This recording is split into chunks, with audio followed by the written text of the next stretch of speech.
خۆی بەخشندەی میهرەبان سڵاو لە بینەرانی کەناڵی ئاسمانی پەیام خۆشحاڵم لە بەرنمەیەکتری مەودا بە ئێوەی بەڕێز و خۆشەویست گەشتمەوە. سەرەتا دەمەوێت پیرۆزبایی خۆمە ئاراستەی هاو پیشە و هاوکارانم بکەم بە بۆنەی ساڵڕۆژی دەرچوونی یەکەمین ڕۆژنامەی کوردستان لە منفا. لەم باس و بابەتەی ئەمڕۆماندا بە گرنگی دەزانم بە بۆنەی ساڵڕۆژی ڕۆژنامەگەری کوردیەوە قسە لەسەر میدیا لە هەرێمی کوردستان و بەخشینی معریفە و ڕۆشنبیری بە کۆمەلگا بکەین. دەپرسین ئایا تا چەند میدیای کوردی جگە لە ڕاهەندە خەبەری و راپۆرتیەکان یاخود باس و بابەت و گواستنەوەی ڕووداوەکان چ معریفەیەکی لەسەر ئاستە گشتیە کۆمەڵایەتیەکەدا بە کۆمەلگای کوردی بەخشیوە لە ڕووی فکری، مێژووی، فەرهەنگی، ئابووری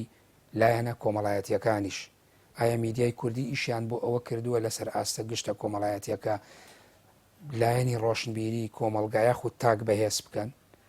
لایەنە نێگەتیڤەکانی میدیای کوردی لە ماوەی 28 ساڵی دەسەڵاتی خۆڕێبەری کوردی یاخود خەمڵینی هۆشی میدیایی لە هەرێمی کوردستان کامانن؟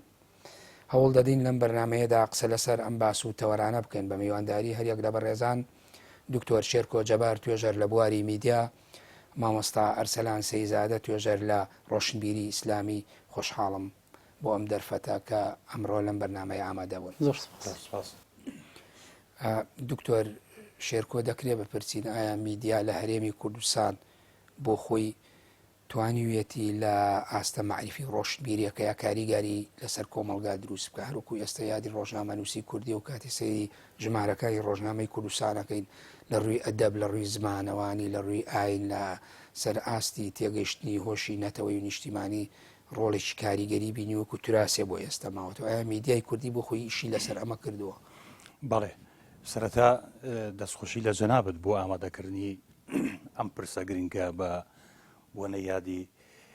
ساڕۆژی ڕۆژنامەگەری کوردی، یەکەمین ڕۆژنامەی کوردی کە لە منفا دەرەچێت. سەری ڕێز و نەوازش بۆ بنەماڵی بەدرخانەکان کە توانیان میراتێک و گەنجینەیەکی باشی کەلتوریمان بۆ بەجێ بێڵن. ئەکری ئەمڕۆ بکرێ بە دەرس و پندێک بۆ ئەوەی مقارنە بکەین لەگەڵ میدیای سەردەمی ئەمڕۆ. خۆشحاڵم لەگەڵ مامۆستای بەڕێز ئەمڕۆ لەم بەرنمەیەوەیە ئامادەین و دەستخۆشی بۆ ستافی بەرنمەکە و سڵاو ڕێز بۆ هەموو ڕۆژنامە نووسان و میدیاکارانی کوردستان. سەبارەت بە پرسیارەکەی بەڕێزت کاکارام، ئێمە ئەگەر لە منتەڵەقی وەزیفەی میدیا و کۆمونیکیشنەوە وەکو زانست ئەگە تەماشا بکەین، وەزیفەی ڕۆشنبیرکردن یا خۆ ڕۆشنبیرکردن هیچێکە لە بنەما و پایەکان، یان ئەتوانین بڵین نێشێکە ڕوونتر بڵین هیچێکە لە وەزیفەکانی ماسمیدیای جەماوەری، هیچێک لە وەزیفەکانی ڕاگەیاندنە. ئەگەر بین خوێندنەوەیەکی ڕەخنەگرانە بکەین بۆ ئەم پرسە کە تایبەتە بە پرسیارەکەی بەڕێزت، تەنها ئەتوانین سامپڵێک بە عینەی 28 ساڵی ڕابردوو وەرگین. ئەگەر بە ڕەوڕەوی مێژووەکە بین لە کاتی دەرچواندنی ڕۆژنامەی کوردستان وەکو ڕۆژنامە یەکەمین ڕۆژنامەی کوردی، دوایەوە بین فترەکانی تری دەرچواندنی ڕۆژنامەی کوردی باسکەین لە سەردەمی ئەو حرەکە و بچوتنەوە شۆڕش یارانەی سەردەمی ئیتحاد تەرەقی و دەی دوایەوە دوای سەردەمی شۆڕشی مەلک مەحموود و شۆڕشی نوێ و ئەمانە و یعنی زۆر ئەکا. ئەتوانم بۆ من زیاتر پاساوەکەم ئەوەیە، بیانوەکەم بۆ ئەوەیە کە بتوانم ئەم تەقیمە بەڕێک و پێکی بکەین. ئەزمموی 28 ساڵی ڕابردوو کە ئێمە لە خاوەن قوارەیەکی سیاسین تا حدێک شەرعیەت پێدراوە و کە ئێستاکە لە چوارچێوەی دەستوریەکە ڕێکخراوین و ئەتوانین بە واقعیش لە دوای ساڵی 91ەوە، لە دوای ڕاپەڕینە مەزنەکەی ساڵی 1991ەوە ئێمە توانیمانە بە شێوەیەکی مۆدرێنانە مامەڵ لەگەڵ مێدیا بکەین. بۆ چکە لە دوای ساڵی 91ەوە ئێمە بە فەرمی و بە ئاشکرا و بە ئازادی مەطبەعەمان هەیە، چاپخانەمان هەیە. جا دوایەوە ڕۆژنامە بە شێوە مۆدرێنەکەی چۆنڵێ شکل و شێوازی دەرچواندنی دەرچووە، نەک ئەوەی کە بە ئیختیفا و بە سەردەمانی مقاومە بە کرچ و کاڵی دەبچێت. دەی دوای ئەوە ئەنجاتەوە کەناڵی ناوخۆیی رادیۆیی تەلەڤیزیۆنی گشتی تایبەتمەند دروستە بێت تا ئەگاتە ئەو ڕۆژەی ئێستاکە کە ئێمە کورد خاوەن کەناڵی ئاسمانیە. جا لەبەر ئەوە نیوەی ئەوەی کە پرسیارەکەی بەڕێزت کە باسم کرد تایبەت بوو بەم ڕەوڕەوە مێژوویە، نیوەکەی تریان بابێ مەسەر ئەوەی کە ئەی میدیای کوردی لە ماوەی ئەم 28 ساڵە چ ڕۆڵێکی بینیوە لە خزمەتکردنی کەلتوری کۆمەلگای کوردەواری کە ئەمە خاڵە جەوهەریەکەیە کە ئەمە ئەو خاڵەیە کە ئێستاکە زۆربەی توێژەران لە مەجای میدیایە لە مەجای کۆمەڵناسی لە مەجای بابڵین تەنمیەی بەشەری و زمان ناسی و زمانەوانی و ئەمانە چۆن ئەڵێ لە نەشتەرگەریەک بۆ ئەم پرساکەن ئێمە وەکو توێژەرانی بواری ڕاگەیاندن و ڕێی شخصی خۆم ئەڵەم بەداخەوە میدیای کوردی تا حاڵی حاضر نەیتوانیوە خزمەت بە کەلتوری کوردەواری و خزمەت بە کەلتوری کوردی بکە بە شێوەیەکی گشتی چی وەکو میدیای بینراو یان بیسراو یان چاپەبانی هۆکار زۆرە ئەتوانین بڵێن ئەسباب زۆرە بەڵام زیاتر ئەوەی کە زەقترە زیاتر ئەوەی کە کاریگەرترە لەسەر ئەم وەزعی ئاوا ئیفلیج و شەلل کردووە ئەویش ئەوەیە بەداخەوە تاکو ئێستاکە ئەزمموی میدیای کوردی نەیتوانیوە مامەڵە لەگەڵ میدیا بکە وەکو زانست مامەڵە لەگەڵ میدیا بکە میدیا وەک ئەو ئەرک و وەزیفەی کە لە کۆمەلگایەیە مامەڵە لەگەڵ میدیا بکە ئەو میدیایی کە ئەمڕۆ بە شێوە مۆدرێنەکەی لە وڵاتانی با بڵێن پێشکەوتوو پەیڕەوە کرێ یعنی کەواتان بەسم ئەوەیە تاکو ئێستاکەمە لە ماوەی 28 ساڵ نەمانتوانێت مامەڵە لەگەڵ میدیا بکەین وەک ئەوەی کە چاودێر بێ ڕەقیب بێ بۆ سەر ئەدای حکوومەت تا ئیسا مامەڵەمان لەگەڵ میدیا نەکردووەکو دەسەڵاتی چوارەم کە بتوانێت قسە لەسەر دەسەڵاتەکانی تر بکە بەداخەوە میدیای کوردی ئەتوانم بڵێم لە پێناسەیەکی زۆر سادەیە بڵێم میدیای کوردی ئاوێنەی عکسکردنەوەی سیاسەتی خاوەنەکەیەتی چکە یەک مۆدلێکی زۆر ناوازە و تایبەتمانەیە لە میدیای کوردیە تەجروبەی میدیای کوردی ئەویش ئەوەیە ئەزمموی ڕاگەیاندنی کوردی مێدیایەکی ئاراستە کراوە بەداخەوە یعنی نەماتوانیوە ئێستەمەوە پرسیارە بکەم دکتۆر شێرکۆ ینی بە بڕوای تو ئێمە خۆتەزانی لە دوێ ڕاپەڕینی ئازارینەوە تو یەکەوە کۆمەلگای کوردی بەشێک لە ئەو نەهامەتیانەی ڕووی تێکرد ململانەی نێوان هێزە سیاسیەکان بوو وە بەریەککەوتنیانەم هێزانە تەنانە دروستبوونی شەڕی ناوخۆ ئەوانە یعنی تۆ باسی کەلتورت کرد ئەمە بۆ خۆی کەلتورێکە گەر ئێمە بین باسی بکەین پێویستی بکات و شوێنێک و مەجالێکی زۆر هەیە کە لێرە دەرفەتی نیەکەمە ڕەگی لە ناو ڕیشەی کەلتور و عقلێت و مێنتاڵێتی خێڵا هەیە لە ناو کۆمەلگایەمە بە بڕوای تۆ بۆ خۆی ئەو میدیایش کە تۆ ئێستا بۆ نمونە نیگەرانی لێ لەو ڕوانەوەی کە بەڕێزت هێمات بۆ کرد بەشێکی بریتینە لەو میراتە سیاسی و ئایدۆلۆژی لە نێوان هێزە سیاسیەکانە دروست بوو ئەمە دابەزی بۆ سەر ئاستە میدیای و ڕۆژنەمەوانیەکە بڵێ تەنانەت ئەو پرسە یان تەنانەت باڵێن ئەو بابەتە خەتەرناکە یان ئەو لێکەوتە خەتەرناکەی کە بەڕێست و خۆشم ئاماژەم پێکرد کاریگەری نەک لەسەر سیاسەتی خیتابی یان وتاری ڕاگەیاندنی دەستگاکانی مێدا دەرکرد بەڵکو کاریگەری خراپی لەسەر هەڵوەشاندنەوە و چۆن ئەڵێت تەفکیکردن و هەڵوەشاندنەوەی ڕای گشتی جەماوەری کوردستان نەسیجی کۆمەڵایەتی بڵێ یعنی تۆ ئەگەر تەماشا بکە ئەمڕۆ هەر خاوەندارێتیەک مەبەستم خاوەندارەتیەوەیە کە دەستگای مێدیایی خاوەندارێتی ئەکا ئیتر چی ئەگەر حزب بێ یان کەرتی تایبەت بێ بەداخەوە مەسەلەی کەرتی تایبەتیش زۆر پرسیار و قسەی لەسەرە چکە تاکو ئێستاکە بە شێوەیەکی عملی و بە شێوە چۆناڵی تیۆریەکەی ئەمە میدیای کەرتی تایبەتمان نییە مەسارەکەی بەداخەوە بەڵێ ینی تۆ سێرەکەی لەدایکبوونی هەر میدیایشی بەناو کەرتی تایبەت کە دروستە بێ لە کۆتایە سێرەکەی ئەبێ بە زمان حاڵی بزوتنەوەیشی تازەی سیاسی ئەبێ بە زمان حاڵی حزبێک و یان ڕێکخراوێکی سیاسی بەداخەوە ئەنجام من مەبەستم ئەوە بوو کاک ئارام 28 ساڵی ئەزمموی ڕاگەیانی کوردی تەنها وتنەوەی سیاسەتی خاوەن کەناڵەکان بووە یعنی مێدیایەک نەبووە ینی مێدایەک نەبووە لە خزمەتی پەروەردەکردن و ڕۆشنبیرکردن و زانیاری گەیاندنی کۆمەلگا بێت ئەوە بە شێوە زۆر سپاس دەستخۆش مامۆستا ئەرسەلان پەیوەندیەکەیە لە نێوان میدیا و وەک مامۆستا باسی کاڵچەر یا بڵێن کەلتورە یاخود ئەوەی کە پێوتی ڕۆشنبیری تاوەکو ئێمە میدیا بین بخەینە بەردەم ئەو پرسیارەی کە پێویستە ئەی میدیا ئەرکی سەرشانی تۆیە کاریگەری ڕۆشنبیری لەسەر کۆمەلگا هەبێت جگە لە ڕەهەندە خەبەری و ڕەهە ئەوانەی کە بابەتی هەواڵ و گواستنەوەی ڕووداوەکانە یعنی ئایا ئیشی تری میدیا ئەوەیە کە بتوانێت لەسەر ئاستە گشتە کۆمەڵایەتێکە سەقافە بە کۆمەلگا بەخشێ سڵاو ڕێزم هەیە بۆ بەڕێست و بۆ دکتۆری خۆشەویست و بۆ بینەرانی پەیام پیرۆزباییشم هەیە بۆ ساڵ ڕۆژی دەرچواندنی یەکەم ڕۆژنامەی کوردی خۆی ئەگەر ئێمە قسە لەسەر چەمکی ڕۆشنبیری بکەین لێرە ڕۆشنبیری هەمیشە توانیوێتی دوو ئاڕاستە ئیشکە. ئاڕاستەیەکیان کە پێی ئەوترێ شارستانیەت دروستکە، ئاڕاستەیەک کە پێی ئەوترێ مەدەنیەت دروستکە. ئایا میدیا لای ئێمە یا توانیوێتی ئەم کارە بکات؟ ئایا توانیوێتی لە بوارە معنویەکە ئیشی خۆی بکات، لە بوارە مادیەکە ئیشی خۆی بکە؟ ئەمە جێی پرسیارە لەلای ئێمە. چونکە وەکو هەموو بوارەکانی تر لە ژیانی ئێمە، ئایا ئێمە فەلسفەیەکی تایبەتمان هەیە بە میدیا لە کوردستانەکە کاری لەسەر بکەین؟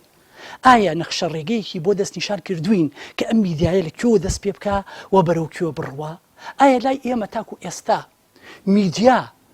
وەسیلەیە بۆ ئەوەی بگەینە مەبەستێکی جوان یاخود خۆی مەبەستەکەیە؟ کۆمەڵەشت هەیە پێویستەکە ئێمە توێژینەوەی باشی لەسەر بکرێ. طبعا دەستخۆشیم بۆ بەڕێزت هەیە کە لەم کات و ساتە ئەم بەرنامەیەمان کردووە کە بتوانین هیچ نەبێ بتوانین هەندێک خەڵدابرین لەسەر ئەو پیتانە بۆ خەڵکی ڕوونکەینەوە کە ئێمە ئەمانەوێت چی بکەین لە میدیا. میدیا تاکو ئێستا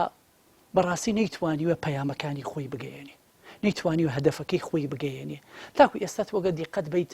فەوزای دیارە بە میدیا، بە تایبەتی دوای ئەوەی کە ئێمە ئەزانین سۆشال میدیا هاتووەتە ئاراوە، تۆ نازانی بەچ ئاراستەیەکە ئەڕوا، ناڕەزانی بەچ قەرارێکە ئەڕوا، نازانی ئایا ئەم هەواڵە تا چەند ڕاستە. باشماوەسا ببوو لە بەرەوەی بگەیتەوە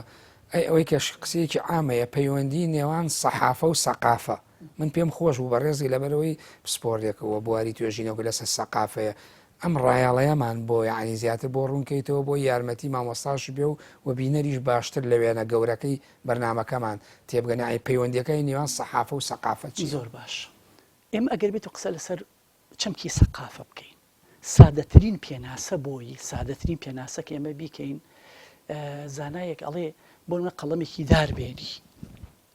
قەڵەمدانێکشت پێ بێ، ئەم کاری کە تۆ ئەیکەیت ئەمە کاری سەقافەیە، نوێبوونەوەی. چۆن ئەم قەڵەمە تۆ نوێ ئەەکەیتەوە بۆ ئەوەی کەوا ئیشی باشتر بکات. حتا ستیفن کۆفی سەقافەیە کە دەرکەکە بۆ ئەن سەقافە دێت خەڵک نوێ ئەکاتەوە کە خەڵکی نوێ کردەوە کۆمەڵگا نوێ ئەکاتەوە. باش ئەی بەچی ئەکرێت؟ بە سەحافە ئەکرێت. سەحافە ئەم پاڵپشتەیە کە دۆ هەموو ڕۆژێک تازەت ئەکاتەوە. ئێمە هەموو کاتێک ناڵم ستیفن کۆفی یەکێک لەو چەمکانی کە زۆر تەکیدی ئەکاتەوە، ئەڵێ بۆ نمونە وەرە کارەکانت بە منشار ببڕەرەوە بۆی نوێگەری و تازەگەری هەبێ. بەڵام ئایا سەحافە تا ئێستا لای ئێمە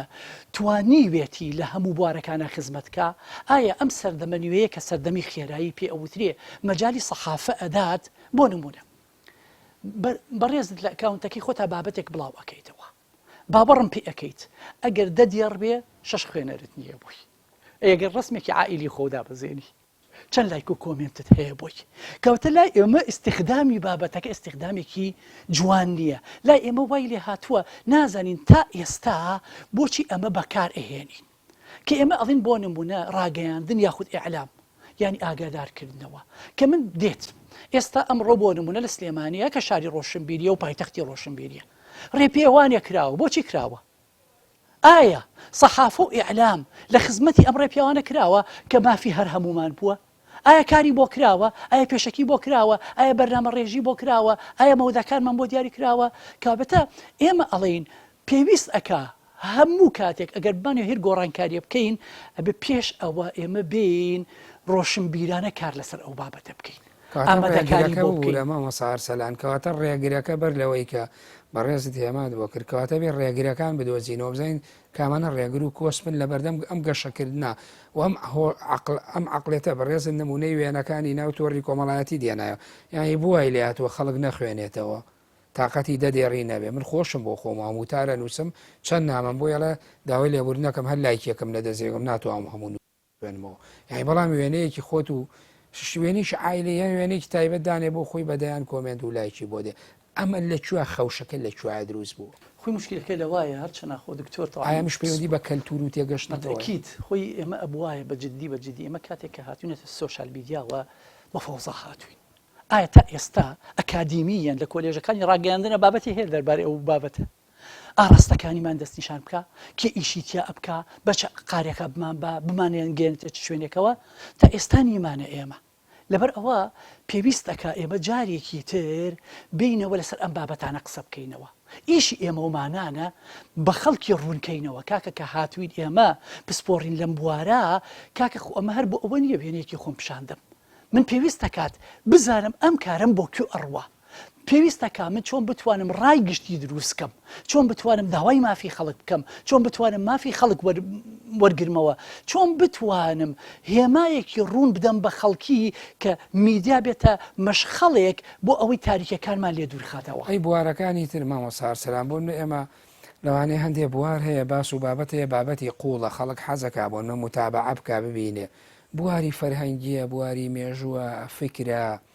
تەنانە زۆر جار بوارە نەتەوەی نیشتیمانیەکانیش بە بڕای تۆ بۆ خۆی ئەمانەش کاڵ نەبوونەتەوە یا کاڵین لە ناو میدیای کوردیا علی وەردی قسەیە زۆر جوانی هێ مامۆستا ئەڵێ ئەم سەردەمە سەردەمی ئەوە نیە کەسێک بڵێ من مەوسوعەم سەردەمی ئیختیساسە پسپۆڕیە جەنابەت بابەتێکی مێژووی ئەنووسی زۆر لە من باشتر ئەینووسە بتر من بۆچی بێمەنە ئەم بابەتەوە کەسێکی کاش ئێستا من لە بواری پەروەردە و گەشەپیانە ئەتوانم بابەتی خۆمی تیا بنووسم وەشتی چاکی تیا بکەم کەواتە با من نییەمە هەر شوێنێک بۆ ئەوەی خۆم دەربخەم بۆی خۆم پیشاندەم بۆ ئەوەی قسەیەکم تیا بکەم مەرجنیە من ئەرسەلان لە هەموو بوارەکانە قسە بکەم پێویستەکە من بێم لە پسپۆڕی خۆمە میدیا بەکاربێنم دکتۆر لە پسپۆڕی خۆیان میدیا بەکاربێنێ کەسێکی تر لە پسپۆڕی خۆیان بۆچی ئەم بابەتە پێی ئەوترێت تۆڕی کۆمەڵایەتی ئێمە لە تۆڕی کۆمەڵایەتەکە ئەم باس لە بوارە کۆمەڵایەتەکە ئەەکەین ئایا یەک بوارە ئایا بواری بەعریفی ناگرێتەوە ئایا بواری مێژووی ناگرێتەوە ئایا بواری جۆگرافی ناگرێتەوە ئایا پەیوەندی گشتەکان ناگرێتەوە کەواتە ئێمە ئەتوانین کۆی ئەم بابەتانە بەیەکەوە گرێ بدەین پێویستەکە ئێستا ئەو سنتەرانە طبعا لەوانەیە هەشیان بێ بەڵام تا ئێستا نەیانتوانی و بازاڕینێکی باشی بۆ بکەن تەسویقێکی باشی بۆ بکەن ئێستا ئێمە دیقەت بین لەوانەیە ئێستا کۆمەڵی گۆڤار و ڕۆژنامە دەرەچێ ئایا چ عەدەدی لێ ئەفرۆشێ لەم کاتە بەس ئەگەر بێت و ئەم بابەتانە کورت کرێتەوە و پوخت کرێتەوە ئێستا من کۆمەڵی پەیج هەیە بۆ نمونە تەعاملی لەگەڵاکەم مامۆستا کتێبەکانت بۆ کورتەکەنەوە کتێب هەیە بە جددی لە جاتی ئەوەی من دانشم 300 لاپەڕە بخوێنمەوە ئەکرێت بە دەدەق بە کاریکاتێر بە تەشویقەوە من بە دەدەقەدا ئەنیشیسەکی پوختی ئەو کتێبم لەلایە کتێبێکم لەلایە کتێبی کورتم لەلایە 50 کتێبی کورت کردوتەوە ئێمەش ئەبێ بزانین ئەم ئێستا لەم قۆناغا چۆن ئەتوانین ئەو شتە درێژانە کورتکەینەوە و بە زۆر بیدەین بە خەڵک چۆن بتوانین وایان لێ بکەین لە نێو هاندێکەیە لە جاتی ئەوەی تۆ سەرکە ئێستا سوشال میدیا جێ کتێبیشی گرتوتەوە جێ ڕۆژنامەشی گرتوتەوە جێ گۆڤاریشی گرتوتەوە کابێت ئێمە ئەبێ چی بکەین کابێتە ئێمە ئەبێ جارێکی تر ئەوانە بە ڕەنگێکی تر بە شێوازێکی تر پێشکەشی خەڵکی بکەینەوە ئەگەر وانە بێ دوورێکی زۆر لە نێوانی ڕۆشنبیری و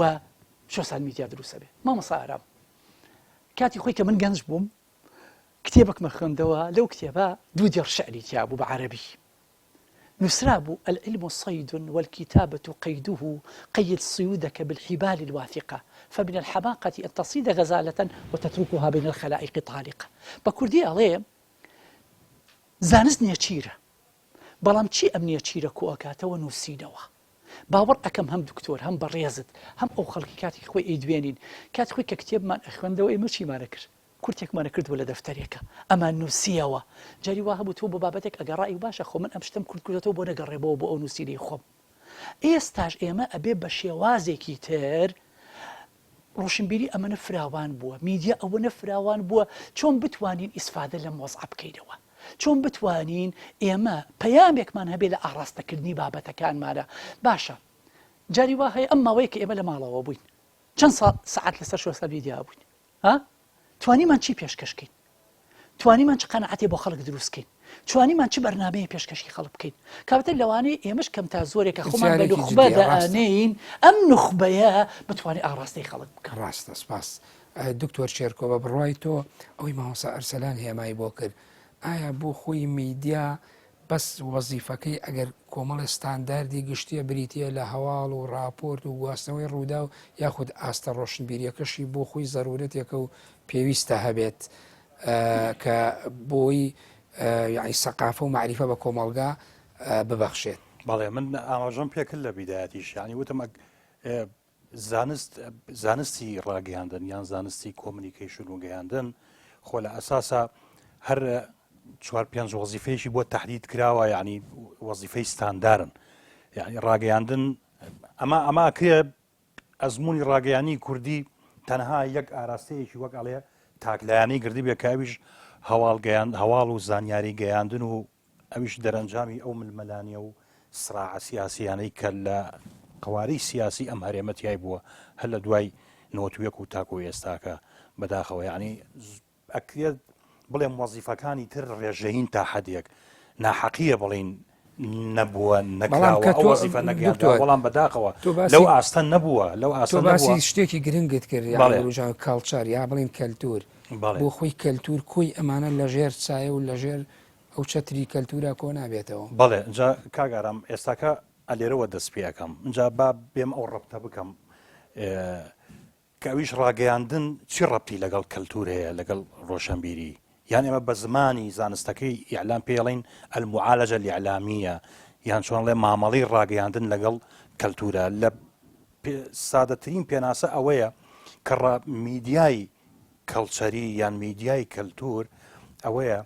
کە مامەڵە لەگەڵ ڕوودا و دیاردە و ئەفراندن و ئەو داهێنانانەی کە لە دەرەنجامی ژیانی کەلتوری کۆمەڵگایەک بەرهەم هێنراون باشە بۆ چیە مامەڵەکانی لەگەڵ ئەمانە مامەڵەکردن یان مامەڵە لێرەمە بەسمە مستەلاحە بە معنای المعالجە الإعلامیە دێ بە معنای چارەسەر نایە ئوستاز ببوورە یعنی چۆن مێدیا مامەڵە ئەکا لەگەڵ ئەم دیاردە و ڕووداوە کەلتوریانە کە بەداخەوە تاکوی ئێستاکە ئەمەیە کە میدیای کوردی نەگەیشتوتە ئەو ئاستە بۆچێ بۆ جەماوەرێکی نەوعی و معنی یعنی جەماوەرێکی نەوعی یعنی ئەمە ناکرێ هەموو پەیامێکی کەلتوری ئاڕاستەی هەموو چین و توێژێک بکەین زیاتر پەیامی ڕاگەیاندنی کەلتوری بۆ نوخبەیە نوخبە بەڵام لە دوایی ئەم نوخبەیە کاریگەری لەسەر تەواوی عامی بابڕین خەڵکە عوامەکە و ڕەشۆکەکە دروستەکە باشە ئەمە مامەڵەی میدیایی بەم شێوەیە وەک ئەوەی کە مامۆستا ئەرسەلان بەڕێز کە ئاماژەی پێدا ئەی خۆی کەلتور ئەسڵەن یعنی ڕۆشنبیری چ ڕۆڵێک لەناو کۆمەڵگا ئابینێت یان ڕۆشنبیری چی ئەکا وەزیفەکەی چییە یعنی ئەتوانین چییە من دێمە سەر ئەوە بەو دیوەی کە مامۆستا عەفو بەس دیوەی باسی کە بەڵام من ناوبڕێوە من دوای ناوبڕەکە بەردەوام بە لە وەڵامەکە بەڵێ فەرموو بینەرانی بەڕێز و خۆشەویست ناوبڕێکی کورد وەردەگرین و دەگەڕێمەوە وڵاتە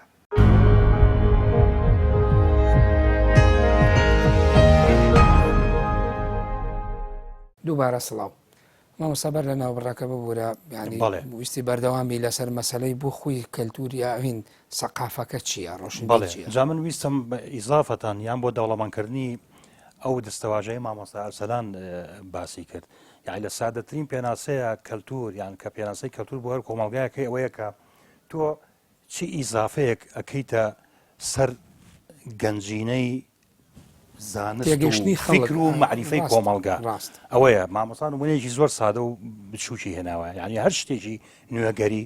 هەر شتێک داهێنانێک کە چەند بەسیط بێت چەند سادە و ساکار بێ ئەگە لە بەرژەوەندی کۆمەڵگا لە بەرژەوەندی قیەمی ئیجتماعی بێ لە بەرژەوەندی بەهاو نەریتی کۆمەڵگا بێت ئەوە ئەچێتە قاڵبی ئەبێتە خەزینی کەلتور یان ئەبێتە گەنجینەی کەلتوری بەداخەوە ئەبێت تاکو ئێستاکە میدیای کوردی نەیتوانیوە لە ڕێگای مامەڵەی میدیایی کاڵە مامەڵەی میدیایی مەبەستم ئەوەیە کە لە ڕێگای خزمەت گوزاریە ڕۆژنامەگەریەکانی وەک هەواڵ وەکو فیلمی دیکۆمیتاری وەکو ئەم شێوە بەرنامە حیواریانە وەکو ئەو راپۆرتانەی کە پێوتێت فیچەر وەک دراما وەک ئیتر ئەوانە تەواوی خزمەت گوزاریە میدیایەکان نەیتوانیوە خزمەت بە کەڵچەری کوردەواری کوردی بکات ئیتر هەر لە مەجای مێژووی کوردداگەلە مەجای بەست ئەوەیە ئاین لە پشتی هەر دیاردەیەکی کۆمەڵایەتی و شرۆڤە و شیکاری لە پشتیەوە هەبێت بێگومان جا بە ئەو شێواز و ئوسلوبانەی کە چۆن میدیا مامەڵە لەگەڵ بابەتە کەلتوریەکانەکە یەک ئەبێ بابەتی میدیایی هەبێ یەک ئەبێ تۆ ببوورە بابەتی کەلتوری هەبێ دوو ئەبێ ڕووداوی کەلتوری هەبێ سێ ئەبێ تەحدیدی جەماوەری کەلتوری بکەیت چوار شێوازی مامەڵەکردن یان ڕووماڵکردنی بەرنامە کەلتوریەکان یان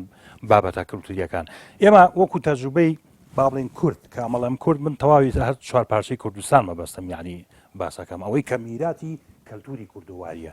باشە بابەتی کەلتوریمان هەیە ڕووداوی کەلتوریمان هەیە جەماوەری کەلتوریمان هەیە ئێوە میدیای وەکەڵێ شکر بۆ خوا ماشەڵا بەدەیەها کەناڵی ئاسمانی بە لەشکر میدیایی و میدیامانەیە. با بڵین سایتی زەبەلاح و پارێژی زەبەلاح سەرفەکرێ بۆ ئەم کەناڵە میدیانە بۆ نەتوانین خزمەت بە کەلتوری کوردەواری بکەین بۆ من نەتوانین یارمەتی خزمەت دوم لەوە دکتۆر بە بڕای بەڵێ. تۆ ئەگەر بۆ خۆی یعنی بە بڕای تۆ ئێستا لەبەرەوەی هەموو میدیاکان زۆرە و دابەشوە ناکرێت بە میدیای تایبەت بند هەر لەو بەڵێ. بوارە ئیشکات یعنی ئەمەش بۆ خۆی ئەبێ یاخۆ تەنانە هەموو ئەبێت کۆی ئەو میدیانە کە هەیە پێویستە لە پاڵ بابەتەکانی تری میدیایەکانە مەسەلە کەلتوریەکەش بۆ خۆی حزوری هەبێ یاخود مەسلەی کە هەمویان باگراوندی هەموو باس و بابەتیشی هەواڵی یاخود ڕووداوی کە لە ناو میدیاکانە هەیە بۆ خۆی ئاخنراو بێ بە مەسەلە کەلتوریەکان لەناو بابەتە گشتەکەیە چۆنەڵێ پرسیارێکی زۆر نەوعیت هەڵبژار کەویش ئەوەیە کە ناکرێت بابەتی کەلتوری تایبەتمەندێت بێگومان بڵێ چکە بە پێی توێژینەوە بیرمەندان و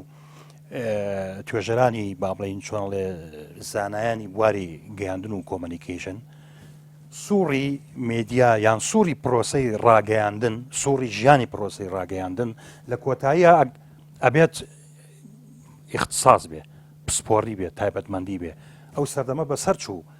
یەک کەناڵی تەلەڤیزیۆنی باسی سیاست و باسی ئەدەب و هوەر و باسی کۆمەڵایەتی و باسی چی و اقتصاد و باسی ئەوە ئێستاکە تەماشا بکە ئەمە بۆ ئەمە کاری ئەمە دەرەنجامی گۆڕانکاری لە عادەت و نەمەتی خوێنەر و بیسەر و بینەرە ئەوەیە کە ئێستاکە تەنانەت تاک و کۆمەلگاش بەرەو خەسخەسە و بەرەو تایبەتمەندێتی ڕۆیشتووە بەڵام ئایا تەجروبەی میدیای کوردی لەگەڵ میدیای تایبەتمەند چۆنە زۆر بەداخەوە زۆر خراپە ئەگەر من با ناوی هیچ کەناڵێک نایەنین ئەمڕۆ لەسەر ساحەکە گۆڕەپانەکە هەنێ کەناڵ دروست بووە بە ناویەوەی کە خزمەت بە کەلتورەکە بە کەڵچەری کوردەواریەکە بەداخەوە ئەوانەی کەلتوری کوردی داتەپانووە ئەوانەی حیای با بڵین هەر بە زمانی کوردەوارەکەی خۆمان ئەوانەی حیای کەلتوری کوردی بردووە ئەوانەی داتەپینی لە کەلتوری کردووە هیچ خزمەتێکی بەکەل بۆ زیاتر بەداخەوە لەواتەوە مامۆستا ئیخساسی مامۆستا بێ ئەوانەی گرنگجی بە کەلتوری میلی ئەدرێت گرنگجی بە کەلتوری ڕەسەنایەتی نادرێت زۆر باشە من ماوەسا ئەرسەلانەوە تاوکە کە ئاستە سەقافیەکەیە تا چەند میدیای کوردی کاریگەری نێگەتیڤی لەسەر ئاستە کۆمەڵایەتیەکە لە ڕووی ڕۆشنبیری و معریفە و تێگەشتنی جیاواز بۆ تەواوی ڕەهەندانە بەجێ هێشت و یاخود دروست کردووە ئێستا کە ئێمە سەر ڕۆژە بۆ ڕاگەیاندنی یەکەم ڕۆژنامەتەوە دیقەت بە ئێمە شانازی بەم ڕۆژەوە ئەکەین بۆ شانازی بە بدرخانەکانەوە ئەەکەین باشە ئێمە خۆمان ئەتوانین چی تۆمارکەین بۆ داهاتوومان ئەو خەڵکە چاوەڕێکی ئەکا لە ئێمە مشکلی ئێمە گەورەترین کێشەمان ئێستا لەم قۆناغاتەوە سەیری زۆرێک لە کەناڵەکان بکەی ئەستەن کۆمەڵە مسەرسەلات و زنجیرەت بۆ تەرجەمە ئەکەن نەپەیوەندی بە کللتوری ئێمەوە هەیە من نەبە ژیانە کۆمەڵایەتەکەی ئێمە ئەخوا بگرە لە زۆرێک لەو فلیمانە کە دیقەتی ئەدەی وە سەیری ئەەکەیت ئەسڵەن تەسویقە بازاڕە بۆ شمەک بۆ کاڵا بۆ ئەفکار بۆ قەناعات کە زۆرێکی لەگەڵ ئێمە ناخوازێ طبعا ئەمووی مستهلیکە ئێمە چۆن بتوانین ئەمە هەرچەنە ئێمە پێویستە کاوەکو خەڵکی ڕۆشنبیری قسەی لەسەرکەین بەڵام حەقە وەزارەتی ڕۆشنبیری بێتە سەرخەت کە ئایا کاکە ئەم فلیمانە کە لەوانەیە جاری وایە نازانم ئەڵێن باسی هزار حەڵقە و ئەم شتانە ئەکرێ باش ئەم خەڵکی کە تۆ مەشغوڵی ئەەکەی هزار حەڵقە 3 ساڵە 3 ساڵ تۆ مەشغوڵی ئەەکەی بە یەک زنجیرەوە چی لێ وەرگرت باشە چی ئیسفادەیەکی پێگەیاند ئەرسەلان تۆوەکو توێژەرێ لە وارایانی بە بڕوای تۆ ئەمە دەرەنجامیان لێکەوتە نێگەتیڤ و خراپەکانی لەسەر ئاسی کۆمەڵگای کوردی دەرکەوتووە طبعا ئێمە تۆ سرکە کاتی وایە تۆتی ئەپەڕی بە هەندێک شوێنە بە هەندێک جێگا هەندێ ماڵا کە ئەچیت هەمان شتەکانت بۆ دووبارە ئەکێتەوە جاری وهەیە ئێمەمانان کە لەوانەیە خەڵکێک ڕێز و حرمەتێکمان لێ ئەگرێ کۆمەڵی کێشەیەتە بەردەستەوە پێت ئەڵێن تەلەفۆنت بۆ ئەکەن مەسجد بۆ ئەنێرن هەمان ئەو کێشانەیە کە لەوانێت تۆ لە زنجیرەکانە بیان بینی هەمان کێشە هەمان ئوستوب هەمان نەمەت یعنی کابێتە سێکێکێ بمانێ و نەمانەوێ ئەمە هەمووی نەقڵە بێ مەقولەیەکی زۆر جوان هەیە مامۆستا ئەمەڵێ چۆن پەتا ئەگوێزرێتەوە ئێمە لە زمانی ئەم پەتاین ئەم ڕەشبینیە ئەم ناهەمواریەش ئەوە ئەگوێزرێتەوە بۆ ئێمە لای ئێمە کەی کاتی ئەوە هەبووە کاکە کەسێک ئینتیحار بکە کەی کاتی ئەوە هەبووە کە بۆ نمونە ئێمە ئێستا دین ئەگەر ئەحسایەتی تەلاق و جیابوونەوە سیر بکەیت کەی لای ئێمە ئەو ڕێژە زۆرانە هەبووە. من هەموو جارێک لە کۆڕ و سیمینارەکان بە پرسیاری لەو گەنجانە ئەەکەم کە دانیشتون ئەڵێم باشە ئێوە ڕازین لە پرۆسەی زەواج لە نێوان باوکو دایکتانە لە ساڵ 98 یڵێن وەڵڵا ئەگەر زەواج ئەوە بێ ئێمە نایکین. ئەی باشە ئەڵم بۆچی ئێوە کە بانی دوو بەیانی لەسەر خۆشەویستی لەسەر بنەما دروستیشی ئەەکەن کەچی لە ئەوان خراپترن چونکە هەمان عەقلیەت دووبارە ئەکاتەوە هەمان عەقلیەتە ئەم شتانی دەرئەنجام گەیاندووە. ئێمەش ئەگەر بێت و خزمەتێک بە کللتوری خۆمان و لەمە دوانەکەین بەڕاستی خەڵکێک ڕەحممان پێ ناکە کە کاکە ئەو تا ئێمە هەر کەسێکی ئێمە بگری کۆمەڵە شەهادەمان ڕیز کردووە بەڵام چیمان کردووە چ پەیامێکمان گەیاندووە جگە لەوەی جارێک توانی بێتمان مەودایەکی قسەکردن بەڵام وەکو پرۆژە توانی بێتمان پرۆژەیەکی گۆڕانکاریمان هەبێ. ناڵێم ئێمە کە سلێمانی پایتەختی ڕۆشنبیریە کەی ڕۆشنبیریان کۆبووینەتەوە بیر لەوە بکەینەوە کە ئاراستی کۆمەلگا بگۆڕین بەرەو شوێنێکی باشتر بیبین بزانین لەکوێوە دەست پێ ئەەکەین بزانین ئەیانگەینی لەکوێ ئەمە زۆر گرنگە ئێمە بیر لەوە بکەینەوە شتێک تۆمارکەین. ئارسەلان ئەو پرسیارم پێش لە دکتۆر شێرکۆش کردیانی ئەکرێ ئێمە ئەمەش دیسانەوە بگەڕینەوە وە کەلتورێکی خراپی نێوان هێزە سیاسیەکان یاخود کەلتورێکی سیاسی ڕق دروست بووە کە لە ڕابردووە زەمنێکی دوور و درێژی هەیە لە ڕابردووە بۆ خۆی ئەمە کاریگەری خراپی دروست کردووە یا بە بڕوای تۆ ئەمە بۆ خۆی پلاتفۆرمە یاخود بەرنمەیەکە و داڕێژرا و جێبەجێ بێ وەکو باسی ئەو هەندێک حەڵقەت کرد کە باسە سەر و لە هەزاری تێپەڕانەوە لە هەندێک لە میدیاکانی هەرێمی کوردستانە. حتا ئێمە ئەگەر لەم ڕۆژانە دیقەتی باسی دوو ئیدارەی کراوە لە نێو میدیا هەندێک خەڵکی ڕۆشنبیریشمان هەیە قیچەکە بابینە دوو ئیدارەی جیابینە دوو دەراوسی جیاری تۆ سیر ئەەکەیت ئەمە خۆی بۆ خۆی تۆ بتەوێ یاخود نەتەوێ لەلا شعوریا کۆمەڵەشت تۆمار کراوە ئەگەر وانە بێ ئەم قسانە بۆ ئەکا. ئێمە جارێ بە دوو ئیداری کێشەکانمان چارەسەر بێ یاخود چارەسەر نابێ ئایا زۆنی سەوز بێ یان زۆنی زەرد بێ ئیدارەدانەکان هیچ لە یەک باشترە ئایا خۆ ئەمانیش لەم لابەشی خۆیان خیر و خەیراتیان هەیە ئەوانیش لە لابەشی خۆیان هەیەە ئەی خزمەتێکیان کردووە ئێمە بمانەوە نەمانێ مامۆستا هەرام ئەو واقعی کەتیایە ژیاوین ئەو واقعە لارە ئەو واقعە چەپە بمانەوێ یاخود نەمانەوێ تا ئێستاش ئاسەواری هەیە لەسەر بیکردنەوەی ئێمە هەیەی لەسەر کارکردنمان هەیەی ئەمە ئەم سەوسەریتیان هەیە بەڵام کێشەوەش بەسیتەوە دیسانەوە بە کەلتورەوە بۆ خۆی لە عقلێتی یا مێنتاڵەتی عقلی خەڵکی کووردا بۆ خۆی ئەم کەلتورە هەیە. ئێمە خۆگەر بگەڕێنەوە بۆ ساڵانی دانی تۆ بگەڕێرەوە بۆ سەردەمی شەڕی دوای شەڕی چاڵدیران ڕێکەوتنی کوردی عوسمانیە کرێ میرەکانی کورد ناتوانن لەناو خۆیانە سەردارێک دیاریکەن بۆی سەرۆکایەتیان بکات و نوێنەرایەتیان بکات لە دەوڵەتی عوسمانیە. باش من ئەگەر قسەی یعنی بۆ خۆی ئەمە پێدوانیە دیسانەوەکو مامۆساژ وتی بگەڕێنەوە بۆ هەر کەلتور و تێگەشتنەکەی کورد ئەمە بۆ خۆی لەناو خوێنمانایە نابەتەکی جا من ئەگەر قسەی بکەین مامۆسارم ئێستا تۆ دیقەت بە چۆن راپۆرت لەسەر یەک ئەنووسن چۆن هاری خەڵک ئەدەن کاکە تۆ سەیر دەکەیت یەکشت لەو بابەتانە کە دێتە سوۆشال میدیا و مامۆستا تۆ دیقەت بە چەند شێر ئەکرێ چەند لایک ئەکرێ چەند بڵاو ئەکرێتەوە زۆر کات تۆ هاتوتە بەردەستەوە بەبێ ئەوەی کە تۆ خۆت بووی بچی لەبەر سەرێکی خۆیان ئیشی بۆ ئەکەن ئەگەر بە ناڕاستە و خۆ لەوانەیە ئێستا ئێمە لەناو ئیعلامە بە زمانی گوڵ قسە بکرێ بیر لە دانیشتن بکرێ بیر لە حیوار بکرێ ئەی باشە بۆ بەر لەوەی نەگەنە ئەوە حیوارەکە ناکەن بۆ بەر لەوەی کە ئێمە کێشەکان نەگاتە لووتکە چارەسەری ناکەن. مامۆستا ئارسەلان ئێمە گەر زۆر لە مەوزوعەکەش دوور نەکەینەوە بە بڕوای تۆ باسی سۆشیال میدیات کرد یعنی بۆ خۆی سۆشیال میدیاش ڕۆڵێکی خراپی نەگێڕاوە لەوەی کە ڕۆڵی سەرەکی میدیا کاڵ بکاتەوە بە تایبەتی با من بوارە ڕۆشنبیریەکە لە بەڕێزت پرسم دواتر دوای بەڕێزشت ئەو پرسیارە ئاڕاستەی دکتۆرەکەم وەکو بوار لە وەکو توێژە لە بواری میدیا بۆ خۆی سۆشیال میدیاش لایەنە سەقافیەکەی هەڵمەتەکانەوە گەورەترین کێشەی ئێمە تا ئێستا سۆشیال میدیاکە نازانین بەکاری بێنین بۆ نەڕقابەی هەیە نەبنەمای هەیە نەفکری هەیە نەسەقافەی هەیە هیچ نەدایک و باوکی زۆر کاتێک بە ڕێستەڵی زۆر کات خەڵک بەس بۆ بەتەڵکردنەوەی خۆی تیانووسێ ینی زۆر کات بەس ئەوەیە ئەڵی کاکە ئەی من دووڵڕی جەنابتان جنێوەکانی خۆی لەکوێ بگەێنێت جاریێ شەڕ جنێویش ئەبینین ئێمە ینی لێرە ئەم مادەمێوەکو بەڕێزت وتێن دایک و باوکێنە ئەزانی لەکوێوە دێنە ئەزانی بەرەوکوێ ئەڕوا شتەکانمان لێ گەورەکە جاران مامۆستا ئارسەلانی ئێمە کای ڕۆژنامە نووسیمان ئەکرد لە بواری نووسینا بە تایبەتی دکتۆر یعنی تا بابەتێکت ئەنووسی و ئەدنار بۆ گۆڤارە یا ڕۆژنامەیەک بە مانگێ بە 2 هەفتە ئەگە سەرشی باتە بڵاو بۆیاتەوە بەڵام ئێستا هەر لە حزەیە بتەوێ هەرچی بڵیت و بکەی یعنی لە بۆ خۆت بووی بە ڕۆژنامە نووسێکی خۆت تو بۆ 5,000 هاوڕێت ئەیبینە لە بۆ نمونە ڕۆژنامە نووسێ کاتێک مەقالەیەک ئەنووسێ یاخود شاعیرێکە شعرێک ئەنووسێ دوای بڵاوکردنەوەی خۆی خاوەنێتی نا ئەکوێتە بەر تیری خەڵک و جەرح و تعدیلی ئەکەن و لەسەری ئەنووسن بەڵام ئێستا تۆ سیرەکی هەواڵەکە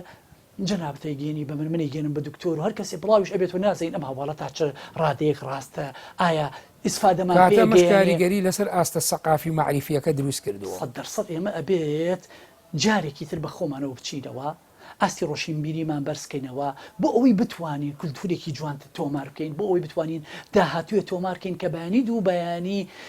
هەنگاوێکمان بەم پرۆسە نابێ نەک بەجێی بێڵین بەم وەزعی ئێستا منڵم کاری ئێمە لەم قۆناغە زۆر قورسترە لەوانی پێشی ئێمە بەڵێ سپاس ماوە سارسەلا دکتۆر شێرکۆ بە دیوەکەی تریە ئایا بۆ خۆی سۆشیال میدیا ئێستا هەست ناکەیت تێکەڵەیەکی دروست کردووە یاخۆت پاشەکشەی بە ڕۆڵی میدیا گشتێکە یا ڕۆڵی میدیا کردووە لە هەرێمی کوردستانیش ئەگەر بڵێن یا هەر بە شێوەیەکیش لە ئاستە گشتە جیهانیەکە بۆ خۆی خەڵک هەموو ئیعتیماد دەکاتە سەرەوە بەڵێ ئەگە بە پێی پەندە عەرەبیەکە بێ سۆشیال میدیا ئەمڕۆ بووە بە ئەمری واقعیەکە لە ئەمرازەکانی ماس میدیا وەک عەرەب ئەڵێت شەڕ لا بد منه بەڵام ئەوەی جیاوازە لەگەڵ میدیای تەقلیدی کەمە پێڵێن میدیای تەقلیدی مەبەزمان ڕۆژنامە و ئێزگە و تەلەڤیزیۆن و باڵێ میدیای نوێە ئەوەی کە ئەو ماڵپەڕە سایتە ئەلکترۆیانی کە بە فەرمی خاوەنددارێتی هەیە سۆشیال میدیا بەداخەوە کە ئەمڕۆ وەکو ئەمرازێکی نوێی سەردەمانە کە خۆی هاویشتۆتە ناو چۆن لە شوێنگرەوەی میدیای تەقلیدی زیاتر لە لای زانایان ناوە برێت بە سیتیزن جۆرنالیزم یعنی سەحافەی مواتن یان ڕۆژنامەگەری هاوڵاتی بۆ ئەو کەسەی کە لە سۆشیال میدیا محتەوایەکی ئەعلامیان ناوەڕۆیشێکی میدیایی بڵاو ئەکاتەوە پیشەی ڕۆژنامە نووس نییە کاگە ئارام ئەوە توی میدیاکار و ڕۆژنامە نووس بەرنمەیەکی فەرمی و کەلتوری ئاوا دروستەکەی بۆ کەناڵێکی معتەبەر کە دیارە کە کەناڵێکە بە ناو ناونیشان و خاوەنددارەتی ستافێک لە ئینتاژ و بەرهەمێنانی ئەم بەرنمەیە هەیە بەڵام ئەمڕۆ هاوڵاتیەکی زۆر ئاسایی ئەتوانێت بەرنمەیەکی ئاوا بکە هەر لە ڕێگای ئەو تەطبیق و ئەپلیکیشنانی کە ناو سۆشیال میدیا و لە ناو تەکنەلۆژیای سمارتفۆن و ئەمانەیە ئەتوانێت بەرنمەیەکی وا بکە بەڵام پیشەیانە نییە احترافی نییە ئەوەیە کە دکتۆر زۆر بەڵام بە بڕای تو ئەمە بۆ خۆی کاریگەری خراپی لەسەر ئەمەبێنە سەر کاریگەریەکان ئەمانە چیان یعنی ئەمە کە سۆشیال میدیا بەکارێنن ئایا من و تۆ مامۆستاین یان کەسێکە لە مستەوایەکی وعی کەلتوری و سەقافیایە نەخێر بەداخەوە توێژەران وا باسیەکەن ئەڵێن ئەوەی کە سۆشیال میدیا بەکارهێنێ بە دەرەجەی یەکەم یعنی ئەمە شتێکی ڕێژەیە بەکارهێنەر پێوتێت خوێنەواری خوێنەواری ئومی خوێنەواری ئومی بەبەستی ئەوەیە کە تەنها خوێندنەوە و نووسینێکی کەم ئەزانێ بەڵام ئەو فێرەوە بووە کە بەس تەنها ئەو تەکنۆلۆژیە بەکار بهێنێ بۆی کە فەوزایەک دروستکە تەکنۆلۆژیەک بەکاربەرێک بەڵێ دوو زۆرترین خوێنەر ئەمڕۆ یعنی زۆرترین خوێنەری ئەم سەردەمەیە لەبەرەوەی لەگەڵ ڕێزمەکەەوە باسم کرد خوێنەرێکی ناخوێنەوارە کە بەر بە سۆشیال میدیا ئەکەوێ و سێمیان سۆشیال میدیا کۆنتترۆلکردنی لە ڕووی یاسایی وەک مامەستاش باسی کرد ڕقابەکردنی خازە نییە بە ڕێکارە یاسایەکان ئەوەی کە مەحاکم و ئەمە چونکە خاوەنەکەی بە قورسی ئەدۆزێتەوە یعنی ناتوانانی بە تاواتی ڕقابە بکەیت و ئەو کەسە بدۆزیتەوە کە کاری ناوزڕاندنەکە تەشیرەکە چۆن ئەڵێ فیک نیوز بڵاوەکاتەوە چاواشەکاری میدیایی ئەکا خەڵک تووشی نائیستقراری دەرونیەکە بەو بابەت و وێنا و هەواڵانی کە بڵاو ئەکرێتەوە ئەمە خۆی ئەمەیە کە ئەبێتە هۆی ئەوەی کە سۆشیال میدیا جۆرێک لە فەوزا و لە کاردانەوەی خراپ دروستەکە بەڵام ئایا بەکارهێنانی سۆشیال میدیا ئایا ئەم سۆشیال میدیایە لە کۆمەلگای کوردەواری یان لە کۆمەلگایەکی عەرەبی یان لە کۆمەلگایکی فارسی یان لە کۆمەڵگایکی ئەوروپی وەکو یەک وایە نەخێر ئەمیش ڕێژەیە پێویستە ڕەچەڵی ئاستە کۆمەڵایەتەکە بە دەرەجەی یەکەم ئاستی کەلتوری کۆمەلگا ئاستی کەلتوری تاکو و کۆمەڵ ڕۆڵ ئەبینێن لەوەی کە چۆن سۆشیال میدیا بەکارهێنێ باشە کاک ئارام تۆ سۆشیال میدیا بەکارهێنی بەڕێز مامەستا ئەرسەڵان بەکارهێنێ منیش بەکارهێنم ئایا بەکارهێنانەکەی من و کەسێکی نەخوێنەواری ئومی یا ماڵێن خوێنەوارە ئومیەکەی کە باسم کرد کە سۆشیال میدیا بەکارهێنێ وەکو یەکە نەخێر بینیمان لەم ساڵانەی دوایی وێنەیەک هەواڵێک شەڕی خستەنێ و دوو بنەماڵە گەیشتە ئاسی ئەوەی کە مناڵ بکوژێ ژن بکوژێ پیاو بکوژێ یعنی ئەمەیە خەتەری سۆشیال میدیا ئەوەیە کە ئێمە کۆمەڵگای ئێمە لەو مستەوای کەڵچەرەیان نییە کە ئێمە لەسەر ئەوەیە زۆر ڕاستە دکتۆر ئێوە وەکو ئەکادیمی خراپەکەی بەکار ئێوە وەکو ئەکادیمی لە ناوەندە ئەکادیمی و چۆنەڵێ زانستیەکە ئیش ئەەکەن وە خوێنکارەکانتان فێرەکەن ئەمە بۆ خۆی کاریگەریی خراپی لەسەر ئەستی وەزیفە و میهنەی میدیاکانی تر دروست نەکردەوە تەلەڤیزۆنەکان و ڕۆژنامە و گۆڤار و رادیۆکانیش بەڵێ دروست کردووە چۆن ئێستاکە بۆ بەدبەختی کورد بەداخەوە ینی کە ئاواڵێم کاڵێم کورد مەبەستم کۆمەڵگای کوردەواریە ئێستاکە میدیا کۆنەباوەکان مەبەستم میدیای تەقلیدیە میدیا معتەبەرەکان فێربوون پەیجی وەهمیانەیە سایتی وەهمیانەیە ئەکاونتی وەهمیانەیە ئەو سایت و پەیج و وەهمیانەی کە بۆ ململانیە و بەرژەوەندیە سیاسیەکان و ئەو مەساحە سیاسیانی کە بەکاردێ بەداخەوە بۆ شەڕی کۆنەقین کەواتە دکتۆر با من لێرە ڕادگرم قسەیەکی بیرمەندێکی سۆسیۆ میدیایی هەیە هەڵێ کە بینیت هەر کۆمەڵگایەک زۆرترین ڕێژەی پەیج و سایت و ئەکاونت و پۆرتاڵی وەهمی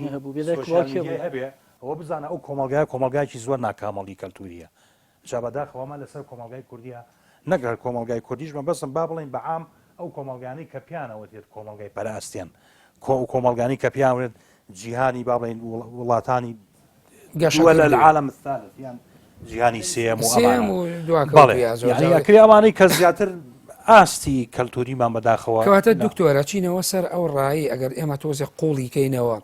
ئەم قسەی بەڕێزت ئەوەیە کەواتە ئەو میدیایی ئەوەی کە ئێوێ ئەو پەیامە کەلتوری و عقلیەتە یا ئەو بیرکن و تێگەشتنی هەیەی بەرامبەرەکە یا کۆمەلگا ئەچێت لە دەستی دووە بە شێوەیەکی تر پەیامە ئەسڵیەکەی خۆی ئەگەێنێ ئەمەی کەیگەێنێ وەکۆ بە جۆرێ لە جۆرەکان یا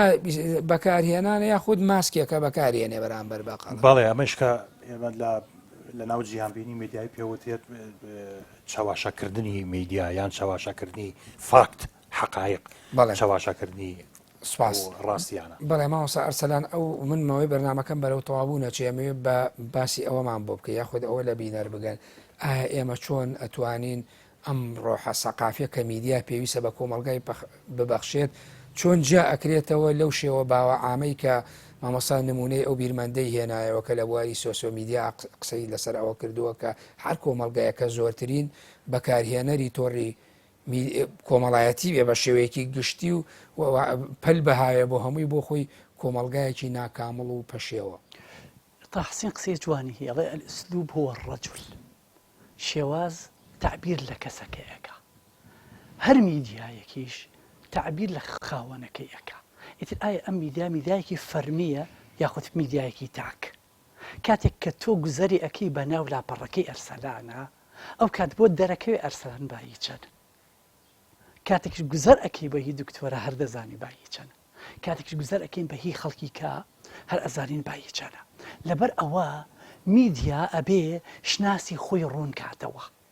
ئەم شناسەی ئەو بتوانێت لە ڕوانگەی ئەوە مصداقیەتێ بۆ خۆی دروستکە من کە کاتێک ئەڵێم ئەم هەواڵم لە پەیام وەرگرتووە خەڵک ئیتر زۆر نەگەڕێتەوە بۆ شتەکان بۆ چکە پێناسەیەکی بەخۆی داوە کە ئەڵم لە مامۆستا ئارامم وەرگرتووە پێناسەیەکی بەخۆی داوە چونکە ئەو کات ئەزوانین ئێمە میدیا هەنگاوێکی پێبنی بەڵام ئەگەر بەم شێوازە ئێستا بەرقەرار بێ کابرا میدایەکی فەرمی هەیە وەکو مامۆساوتی میدایەکی نافەرمی هەیە لە میدیا فەرمیەکەی شتێکی ئەبینی لە پێیج و سایت و شتەکانە شتێکی کە ئەبینی لێرە هەواڵێکی بە شێوازێدا بەزاندووە لەوێ بە شێوازێکی تردای ئەبەزێنی ئەمە ناکرێ ئەم ئیزدیواجێتە هەم زەرەر بە خۆیان ئەگا هەم زەرەر بە ئێمە باشەگەر ئێمە دیوێکی تریشی وەرگین مامۆستا ئارسەلان یعنی ئێمە باسی ئاستە معریفی و ڕۆشنبیریەکەی کۆمەڵگا بکەین ئەم ئاستە کە نییە کەواتە میدیاکە نەیتوانیوە بیگەێنە بەبینەر یا بە خوێنەر یا بە بیسەر لەبەر ئەوەی ئاسی تێگەشتی تەنها ئەوەندەیە و هیچی تر نای تێکەڵ بووە لەگەڵ کایەکانی ترا تا ئێستا بۆ نمونە لە سلێمانەی بیر لەوە کراوەتە هەموو کەناڵەکان کۆکەیتەوە خولێکیان بۆ بکەیت خێوەتگایەکیان بۆ بکەیت دەوراتێکیان بۆ بکەینەوە ئاڕاستەیەکیان پێ پیشان بدەین یعنی بە بیر لەوە بکرێتەوە ئێمە ئەم نخبەی ئێمە جارێکی تر خزمەت بکرێنەوە باشە دیسانەوە یا ئەکرێ بگەڕێنەوە بۆ ئەو وەزارەتە مەعنە بۆ وەزارەتی ڕۆشنبیری یعنی یەکو سیاسەتی حکوومەت پێویستە حکوومەتیش دیسانەوە لە پشتی ئەوە بێ کە چۆن ئیش لەسەر لایەنە معریفی ڕۆشنبیریەکەی کۆمەلگا بکەیت لایەن میدیاکانەوە مامۆستا تا ئێستا نازم ئەم هەواڵە ڕاستای خود درێژکمیش لە 6 سال میدیا بینیوە بەڕاستی کە لەوانی وازم نزیکی 3000 فەرمانبەریان جەماعەت وەزارەتی ڕۆشنبیری ئەی ئەم 3000 کاریان چییە بەرپرسن لە چییان کردووە وایە وانە باشە وەزارەتی ڕۆشنبیری تا ئێستا خۆی لەوە کردەوە کە میدیایەکی فەرمی خۆی مەتەبەری هەبێ ها ئەنی ئێستا بۆ نمونە ئەگەر دیقەت بین ئێمە لەم ساتە بەختا وەزارەتی پەروەردە توانی تەلەڤیزیۆنێکی هەرچەنە لۆکاڵی هەبێ بەڵام توانی خزمەت بە قۆناغی پەروەردە بکە یا خود نەیکە کردوێتی ئەنی ئینکاری ناکرێ لەم قۆناغا سێرەکەیت پێویست بووە ئەم بابەتە